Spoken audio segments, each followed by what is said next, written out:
Voltamos a apresentar Bandeirada. De volta com Bandeirada, terceiro bloco do nosso programa. Sem perder tempo, a gente já se manda, porque tem bastante coisa ainda pra gente falar. Tem muita coisa pra gente falar. Óbvio que a gente vai ter que começar o terceiro triste, hein? falando sobre isso. Diferente dos outros dias, quando algum piloto morre, quando acontece alguma coisa ruim, a gente sempre começa o programa falando disso. Dessa vez não tinha como, né? Não. Vira personagem da história, né? Não. O fim de semana foi muito glorioso pra gente deixar pra trás. Por quê? Porque isso já deixa de ser uma fatalidade, uma tristeza, e já passa a ser negligência. E quero deixar claro, se alguém do Superbike Brasil estiver ouvindo e quiser falar a respeito, tem todo o direito, espaço aberto para falar. É porque o pessoal que cuida do Superbike Brasil são pessoas de boa índole que sim, estão tentando fazer tudo pela segurança, mas tem hora que é impossível, tem hora que não dá, tem hora que você tem que tirar um pouco o coração, e nesse caso o coração seria não correr mais em Interlagos. Forçar, buscar parceiros, fazer reforma em autódromos com espaço para motos. Porque tem pista que não dá para fazer isso, gente, não dá. Mais uma morte a gente tem que anunciar no programa, mais uma, menos de 6 meses, já são 2 mortes no Mundial no Superbike Brasil. Em menos de 2 meses, Rodrigo. Por aí mesmo. Aliás, eu li um relato, Carlos, confesso que foi difícil me segurar. Foi inclusive na postagem que o Gabriel Pedreschi colocou no Facebook, e uma pessoa comentou, uma pessoa entrou, amigo dele provavelmente, trabalha num banco, segundo o relato, e conheceu o pai do Paludetti, que foi o primeiro a morrer 2 meses antes. E o pai dele faleceu nessa semana. Segundo os relatos da família do Paludetti, ele não conseguiu conviver com a morte do filho. Cara, é difícil. É que sim, vamos colocar. O ciclo normal é você enterrar seu pai e não o contrário. Lógico, em qualquer circunstância. Sim. E ainda mais num caso esquisito que tinha sido do Paludetti, né? Bater depois da bandeirada. Agora mais ainda, porque o Danilo Berto, ele acabou falecendo num acidente no Pinheirinho, que é uma curva lenta. Não, foi no Laranjinha. Um pouquinho antes. É aquela curva que fica entre o Laranjinha e o Pinheirinho. Aquele o que pedacinho. eu acho ali, Rodrigo, foi alguma perda de controle ali e a moto chicoteou ele pra fora. Porque isso, o trecho é de baixa, mas algum high side que a moto deva ter dado e arremessado ele. Quem tiver no circuito pode passar relatos, inclusive com áudio, viu? A gente põe semana que vem, se for o caso a gente coloca. Eu tive nessa semana contato com um colega próximo, porque o Danilo é de Valinhos, um colega, mas assim, próximo mesmo, o senhor Rodrigo Torres. Ele já foi piloto de Superbike também, e ele falou que o Danilo era um piloto agressivo, que chegava forte nas curvas e era aquele de frear pra lá do Deus me livre, pra poder chegar a ganhar um pouco mais, tentar alcançar um bom tempo. Sim. Só que o estranho foi a localização de onde ocorreu o acidente. Porque ali não é de alta velocidade. É estranhíssimo. O Superbike Brasil deu uma declaração, né? Divulgou uma nota oficial falando de todo o procedimento, o que aconteceu, o acidente que ele sofreu no Armap, e ele foi encaminhado pro hospital do autódromo, foi estabilizado pela equipe médica, mas depois dada a gravidade da avaliação, foi voando pro Hospital das Clínicas, e aí às 16h35 foi noticiada a morte dele, e o resto de prova que viria foi tudo cancelado. A nota diz o seguinte, eu vou ler exatamente a nota. O Superbike Brasil, essa já é a parte final, depois de ter dito como aconteceu com o piloto, qual foi o procedimento, o Superbike meio que se defende com as seguintes palavras. O Superbike Brasil prioriza a segurança do evento e vem implementando inúmeras melhorias, tais como ampliação das barreiras de ar de proteção, aumento do número de ambulâncias de suporte avançado, contratação de um renomado diretor médico que, por sua vez, seleciona um time de profissionais altamente capacitados, treinamento constante com a equipe de sinalização e resgate, treinamento aos motoristas das ambulâncias e implantação de um medical car, entre outros. Vale ressaltar que o Warm-Up não é uma corrida ou treino classificatório, mas sim uma sessão de aquecimento. No momento da queda, as condições de pista estavam normais. Pessoal do Superbike, a gente não duvida. Eu vou colocar no caso do Danilo, Rodrigo, eu vou colocar meio que uma fatalidade, porque a localização de onde acidentou, sim, ali, acho que o local mais próximo que deveria ter um carro de apoio, algum carro médico, seria ali na parte da junção, vamos colocar assim. Provavelmente, mas sabe o que acontece, demoraria para chegar ali, pelo menos, ou então se estiver no miolo do autódromo, para chegar ali onde aconteceu, indo com rapidez, uns 40, 45 segundos. Mas cara, mesmo assim, Carlos... 40, 45 segundos é tempo demais. Então, o que acontece? Também a gente está aqui cobrando um posicionamento firme. Não é legal ver ninguém morrendo, ver dois na mesma temporada, não é nada legal. A impressão que passa... E outra coisa também, esse rapaz aí que morreu agora, ele era o mesmo rapaz que aparece num acidente de numa largada da Superbike Brasil, que foi atropelado, que teve a perna esmagada por uma moto. Sim. Foi esse mesmo cara, quer dizer... Sim, e conforme eu conversei com o Rodrigo, o Torres, nessa semana, ele falou que pouco mais de 2 meses depois do acidente, ele estava de volta às pistas. Mas isso não pode justificar qualquer relaxo do Superbike. Não, diga assim. Não justifica. Não estou acusando o Carlos, nem o Eric, nem nada, viu, ouvintes? Apenas dizendo que a gente tem que cobrar, porque a impressão que passa a curva lenta e de repente a proteção ali não foi a recomendada, não foi a ideal. Sim. É o que aconteceu, por exemplo, em Barcelona, com a morte do Luiz Salom, numa curva que ninguém deu a mínima. Aquela curva que o Luiz Salom morreu. Depois foi todo mundo correndo querer tomar providência, né? Botar o cadeado depois que o bandido invade a casa. Agora, Rodrigo, calma que melhora. Depois que o leite derrama, não adianta, amiguinho. Exatamente. Calma que melhora. Então, aí eu já entrar nisso, eu já até sei o que você vai falar, Eric. É? Quem fala? Eu ou você? Pode falar. Eu acho que eu já sei o que beleza. você vai falar. Não, pois é. Então, nessa brincadeira, a Honda anunciou, né, que vai suspender as atividades na Superbike Brasil com efeito imediato até que se resolva essa situação e que se possa... Eric, Oi, eu posso complementar a sua informação? Deixa eu ver se for o que eu tô pensando também. A Yamaha também confirmou a saída agora, até que melhore a segurança. Saiu, inclusive, na própria segunda-feira. Minha opinião, antes de encerrar, qualquer... Não, antes de passar para vocês, e eu vou encerrar o meu assunto dizendo o seguinte. Yamaha e Honda tomaram a providência que devia ser tomada. Agora é obrigação das duas sentar com a direção do Superbike e elas também participarem dessas implementações de melhoria. Sim. É o que eu penso, é a obrigação das duas. Sentar, não. A gente propõe isso, aquilo.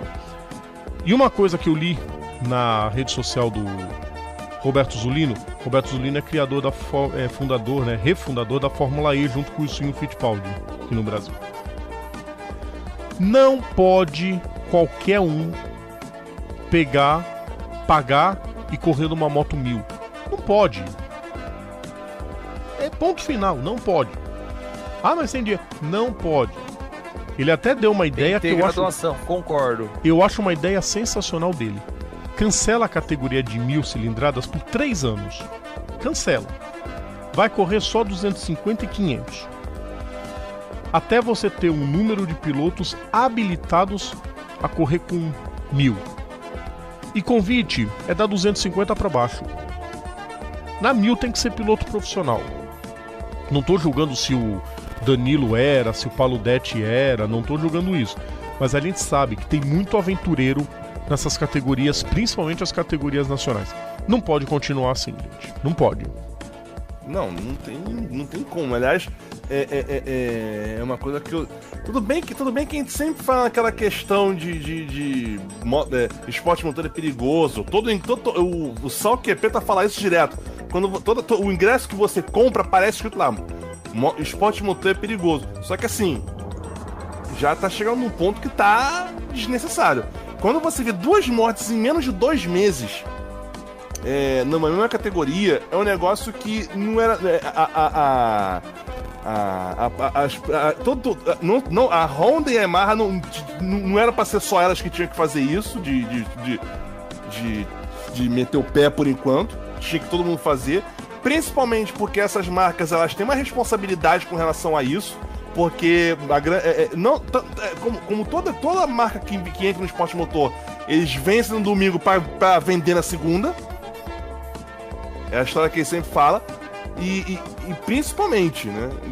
Não pode. A gente não, eu já não gosto de ver as corridas na Ilha de Man, que sempre morre um lá. Mas também Le Mans não tem. A Ilha de Man não tem como. Aquilo ali é um troço insano agora. Interlagos, pelo amor de Deus, cara. Tensíssimos. Os caras que morrem na Ilha de Man são profissionais. Até mais.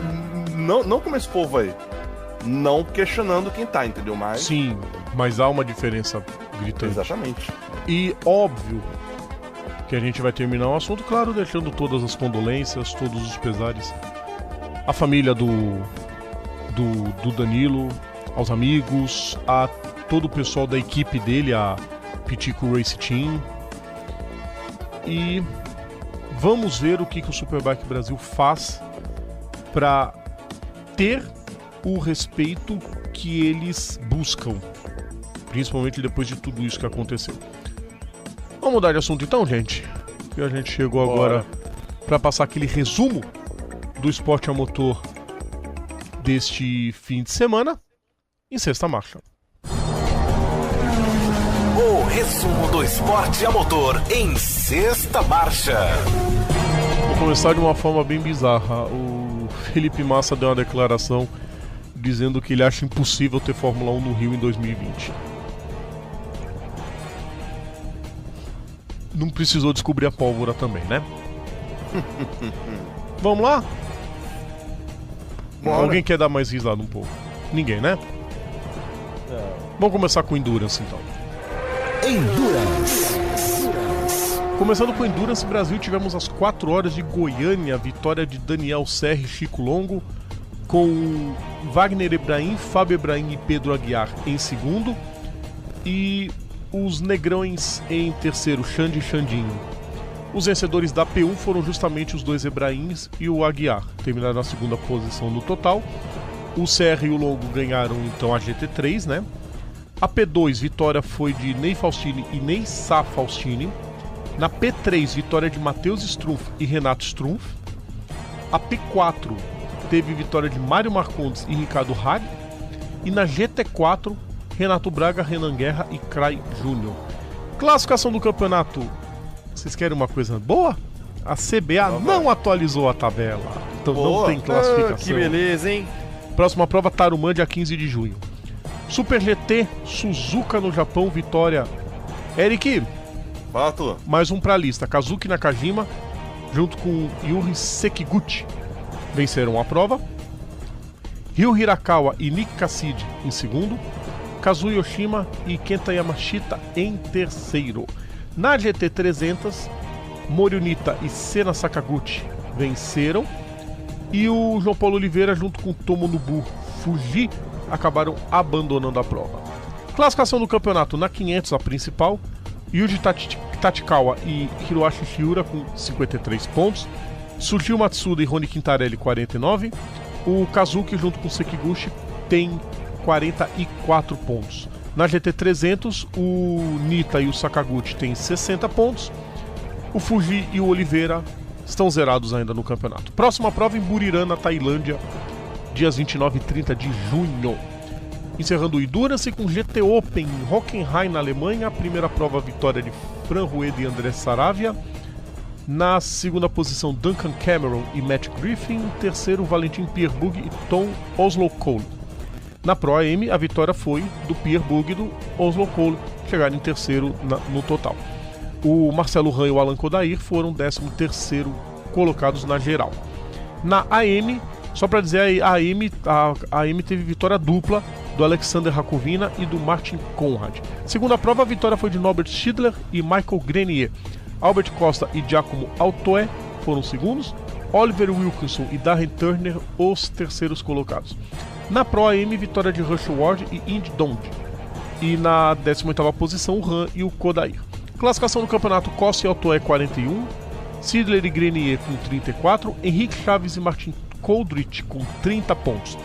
Na Pro AM, o Pierre-Bugge e o Oslo Cole com 22 pontos são os líderes. O Ran e o Kodair estão na 7ª posição com 10 pontos.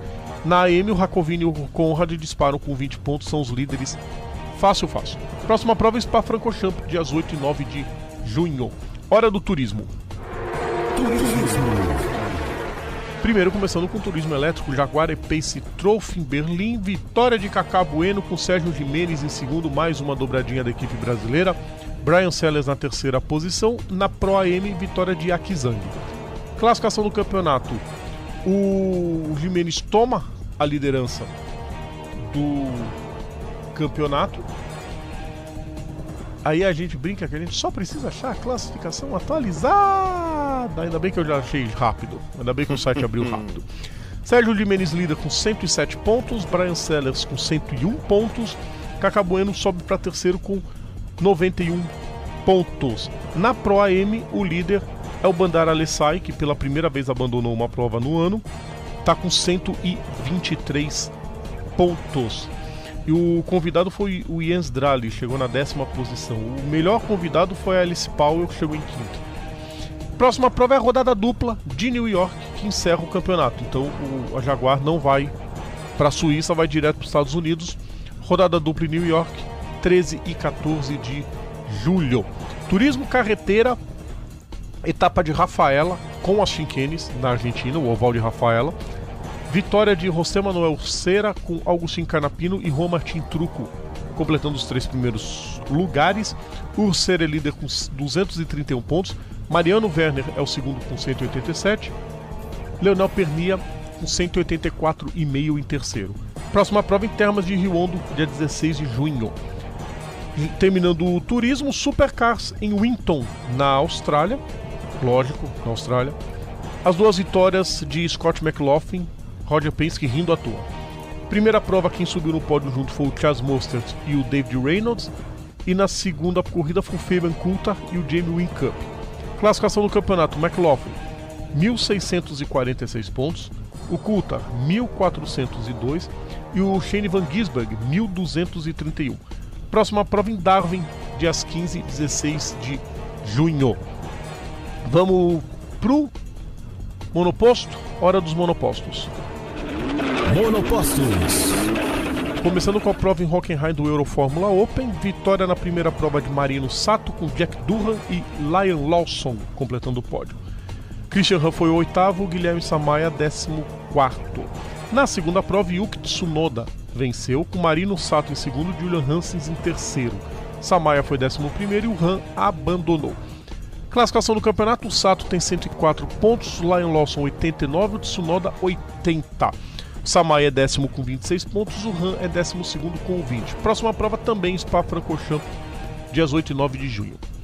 Vamos para o Road to Indy, começando com a Indy Lights, 100 milhas em Indianápolis, vitória de Oliver Eskill com Ryan Norman em segundo, Rinus Vick em terceiro, Lucas Cole foi o 7º e o Eskill venceu o Norman, Eric e Carlos por 7 milésimos de distância. Praticamente. Sabe que dá tempo de fazer em 7 milésimos? Nem piscar dá tempo. É, praticamente uma Janarrimura de diferença. Um piscar de olhos é só 57 vezes mais lento. Exatamente. Exatamente 67 décimos de milésimos a distância dos dois. Isso porque só tinham 11 carros correndo e tem emoção na prova, é impressionante. As coisas bizarras E que teve um acontecem. acidente louco nessa prova, hein? Que felizmente todos saíram inteiros. Dentro do possível, né? Classificação do campeonato Weskel tem 190 pontos, o Rinus Viking 179 e o Robert Magnus com 146 pontos. O Lucas Cole é nono com 98 pontos. Próxima prova em Elkhart Lake, dias 21 e 23 de junho. Na Pro 2000, que não foi dentro do Indianapolis Motor Speedway, mas foi do outro circuito que tem em Indianápolis ali perto, que é o Lucas Oil Raceway. Vitória de Daniel Frost com Stingray Hobb e Rasmus Lind, completando os 3 primeiros. O Lind tem 142 pontos, o Frost 133 e o Hobb 121 pontos. Próxima prova também é o Elkhart Lake. A USF 2000 também correu no Lucas Oil. Vitória de Cameron Shields com Alex Baron em segundo e Colin Kaminsky em terceiro. Alex Baron não é aquele, tá, ouvintes? É o filho dele. Tá correndo. Não sei nem se é filho ou neto. Os Brazucas não foram tão bem assim. O Dudu Barrichello foi 13º e a Bruna Tomazelli abandonou a prova. Classificação do campeonato: Braden Eves 153 pontos, Hunter McElrea 109, Darren Kinney e Colin Kaminsky 86 pontos. A Tomazelli é 12ª com 54 pontos e o Barrichello 17º com 40, também próxima prova em Elkhart Lake. Terminando o giro dos monopostos, Fórmula 2 GP de Mônaco. Primeira prova, vitória de Nick De Vries, com Nobuharu Matsushita e Sérgio Sete Câmara completando o pódio. Na segunda prova, o Antoine Huber venceu com Louis Deletraz em segundo e o Guan Yu Zhou em terceiro. O Sete Câmara foi sexto colocado e a classificação do campeonato tem o Latifi. Nicolas Latifi com 95 pontos, Nick De Vries com 94, Luca Diotto com 67 pontos. Sérgio Sete Câmara foi o sexto, é o sexto no campeonato com 52 pontos. Próxima prova em Paul Ricard, na França, entre os dias 22 e 23 de junho. Agora falar de Rally. Rally porque chegou a hora do FIA Rallycross em Silverstone, na Grã-Bretanha, sim, dentro do circuito de Silverstone. Vitória de Tim Hansen, finalmente voltou a vencer, com Andreas Bakerud e Anton Marklund completando os 3 primeiros lugares. O time sobe para a liderança do campeonato com 88 pontos, o Kevin Hansen com 84, o Bakerud com 77 pontos. Eric, Fala, tu. próxima prova é no inferno. Hell, na Noruega, dia 15 de junho. Tá. Pensei que fosse... Não, pensei... É o inferno mais gelado que a peguei gente referência conhece. errada, desculpa. É o inferno mais gelado que a gente conhece. Ah, tá. Pensei que fosse o Inferno Verde. Não. Já pensou correr de rally ali? Ia ser sensacional. Vamos falar da Eurotruck agora. Não é o jogo, é o campeonato. Campeonato Europeu de Truck. São 4 provas no fim de semana, tá? Missando. Ou seja, é sensacional por causa disso. Jochen Hahn venceu com Adam Laco e Antônio Albacete na primeira prova. Segunda prova, René Reinert, Antônio Albacete, Stefanie Halm. Aí terceira prova, Norbert Kiss, Adam Laco e Jochen Hahn. E na quarta corrida, Jochen Hahn, Sascha Lenz e Anthony Janiek. As 4 corridas. Imagina, deve ser um bagulho sensacional. Classificação do campeonato, Adam Laco 44 pontos, Jochen Hahn 42 e Norbert Kiss 34. Próxima prova em Hungaroring, 22 e 23 de junho. Imagina esses caminhões correndo em Hungaroring. Meu chapeuzinho. Vamos lá agora, falar de moto. Motociclismo, apesar de tudo, teve etapa do Superbike Brasil. Vitória foi do Eric Granado, com Alex Barros em segundo e o Anthony West em terceiro. São os 3 principais do campeonato. A classificação tem o Anthony West com 41 pontos, o Maximiliano Gerardot com 33 pontos, o Alex Barros com 29. A próxima prova, se houver ainda, é em Interlagos, dia 16 de junho, mas nós vamos ficar no aguardo sobre o que está acontecendo no Superbike Brasil. Mundial de Motocross MXGP Saint-Jean-d'Angely, na França. 2 vitórias de Tingager. Quanto tempo que eu não falo 2 vitórias de Tingager? Antônio Cairoli e Arnaud Tonou. Isso é ótimo. Antônio Cairoli e Arnaud Tonou completaram o pódio na primeira prova. E na segunda prova, Romain Febvre e Arnaud Tonou Cairoli fora do pódio é uma coisa impressionante. O Jeffrey Hellis até agora não voltou. E a classificação do campeonato tem o Cairoli com 311 pontos, o Gager com 301. Em terceiro, o Gauthier Polan já com 218 lá atrás. Próxima prova em Orlionok, na Rússia, dia 9 de junho. E só para completar, que nós teremos, na semana que vem, a gente já vai começar a destrinchar tudo o que acontece em... Em Neman? Não, Ilha de Man. Começaram sim. os treinos para Tourist Trophy Ilha de Man. Semana que vem já começam as primeiras provas. Só lembrando que geralmente todo ano são 2 eventos em Le Mans. Esse é o TT. Tem um grande prêmio que é lá para agosto. Que é para agosto, final de agosto, exatamente. Esse é o primeiro Tourist Trophy Ilha de Man. Então semana que vem a gente vai fazer aquela destrinchada. Carlos e Eric, desse mundaréu de corrida, vocês querem comentar alguma coisa? Cara, os brutos da Eurotruck, cara, são massa, hein? Cara, é uma pena que o Alex Caff se aposentou. Ah, quem sabe ele não canse de ficar em casa e resolva voltar. Mas quem disse que ele tá em casa? Okay, e onde ele está? Chefiando a equipe na NASCAR Euro. Vai que ele resolve, tipo, vocês não estão dirigindo bem? Dá esse volante aqui, deixa eu mostrar como é que faz. O Villeneuve já começou a andar bem. Vai que, né? Deixa. E é sensacional o campeonato europeu. Tinha que ter um mundial de truck, ia ser sensacional.